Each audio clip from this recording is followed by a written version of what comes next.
common thread that runs through all of today's readings is something that's been difficult and challenging for many of us at various times in our lives. It is something that has been talked about, written about, sung about. Poetry has been written about it, and today it is being preached about. It is, of course, faith. Recently, Pope Francis described faith as not something decorative or for show. The Holy Father went on to say, to have faith means to put Christ truly in the center of our lives. The story has it that a single mother prayed diligently to the Lord in the hopes that someday she would find a home to raise her family in. Eventually, her prayers were answered, and she found the home of her dreams.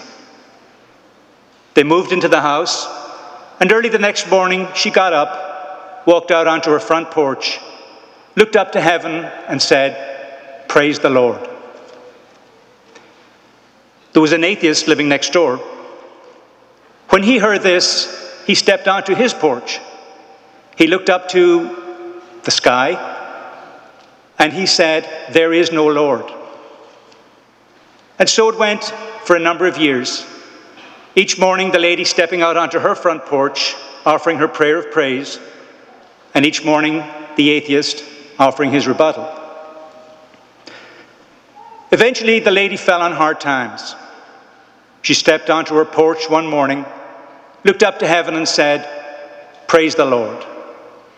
Then she said, "Dear Lord, my family is hungry. I need groceries to feed my family. Please, Lord, give me groceries." When the atheist heard this, again he stepped onto his porch and he yelled out, "There is no Lord.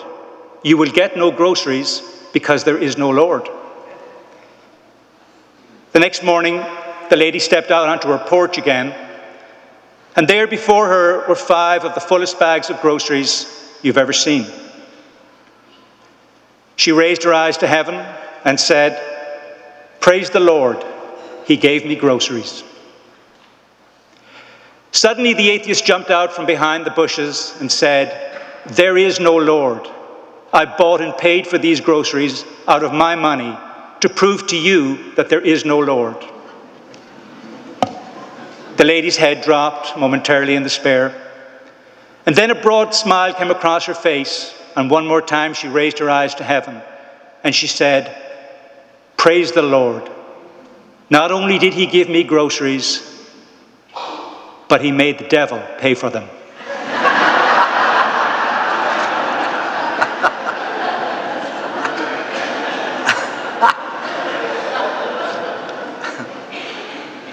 In today's first reading, we hear how Naaman plunged into the Jordan and was cleansed of his leprosy. Wouldn't it be wonderful if those of us who have come here today with difficulties, problems, illnesses, addictions, anguish and loneliness for the loss of a loved one, wouldn't it be great if we could simply plunge into a body of water and all our worries would be washed away? Unfortunately, nowadays, that's not how it works. Instead, through our faith in the cross of Jesus Christ, we are asked to carry our crosses through the journey of life. In the second reading, St. Paul's faith is tested when he is lying in chains in a filthy prison awaiting his death. He reflects not on his demise of the time, but instead looks forward to his eternal glory with Christ, when he tells us, if we persevere, we shall also reign with him. And in our gospel reading, Jesus rewards the 2 lepers who remained steadfast in their faith. Even though they had gotten what they needed, their faith propelled them to return to Jesus, to thank him for what he had done for them.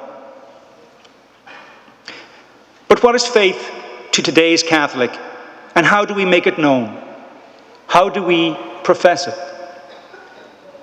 You could step out onto your front porch each morning, as the mother in our story did, and offer up your profession of faith. Be cognizant of the neighbors. In the Catholic Church, we profess our faith through prayer every Sunday. We recite the Nicene Creed, a prayer that has been recited by Catholics and others for almost 1700 years. In just a few moments, Father Tom will ask all of us to profess our faith. It may have become somewhat rote since we say it so often, but as a result of some recent changes to the prayer, we have a print version available to follow and reflect on in the pews. By reciting the Creed, we clearly acknowledge what we believe. But the challenge today, as you recite the prayer, is not just to ask yourself what you believe, but to ask why you believe. Sometime during the profession of faith, to uncover the why of what you believe, I would encourage you to look up at the top of the reredos at the back of the sanctuary to see a depiction of the real reason of why we believe. A depiction of a selfless act of sacrifice by an all-loving, eternal God.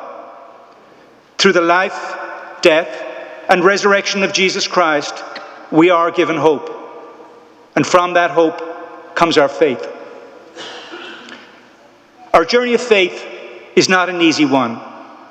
Just as the single mother in our story remained steadfast in her faith, so too are we called to persevere in our faith, despite the challenges, difficulties, or persecutions we may be subject to.